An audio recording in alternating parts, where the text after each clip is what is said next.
এই যে এখানে আমাদের বক্সের ভিতরে দুইটা উড়োজাহাজ আছে। এই দুইটা উড়োজাহাজ হচ্ছে আপনার বাচ্চাদের জন্য। দুইটা এখানে বক্সের ভিতরে দুইটা প্যাকেজে দুইটা উড়োজাহাজ। তো আমরা এটা খুলতেছি, দেখেন। তো এখানে এবং এই উড়োজাহাজগুলি আপনার প্যাকেজিং করে আসছে এখানে, এবং এটা আপনার ইন্ডাকশনের মাধ্যমে চলে, হাতের ইন্ডাকশন। তা হাত কাছে রেখে সুইচ অন করলে আপনার প্লেনগুলির সাথে সাথে উঠবে, ঠিক আছে। এই দুই প্রকারের।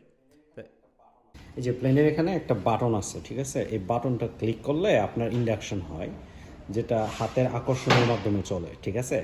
তো এই 3 সেকেন্ড সময় লাগে যে এখানে একটা দিলে, ঠিক আছে। তো আমি এই জায়গায় আপনার বাটনটা ক্লিক করব, তারপর 3 সেকেন্ড ওয়েট করতে হবে। এই যে এখন এটা উঠতে থাকবে, ঠিক আছে। দেখেন এটা কিভাবে হাত থেকে আস্তে আস্তে উপরে ওঠে, এবং প্লেনটা হাতের কাছে রাখতে হয়, ঠিক আছে। অথবা খুব বেশি ডিস্টেন্স করা চলবে না, ঠিক আছে। এই যে আপনি হাতের মুভমেন্ট যেভাবে করবেন এটা ওইভাবে চলতে থাকবে, এবং একটা মিনিমাম ডিস্টেন্স রাখতে হবে।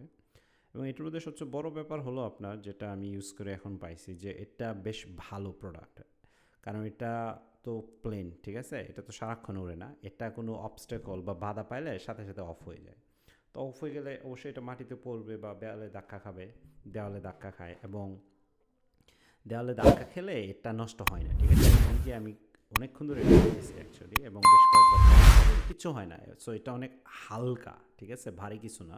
এবং এটা এভাবেই তৈরি করা হয়েছে যাতে এটা অনেকক্ষণ খেলা যায় এবং অনেক দীর্ঘ সময় ধরে খেলা যায়, যাতে নষ্ট না হয়।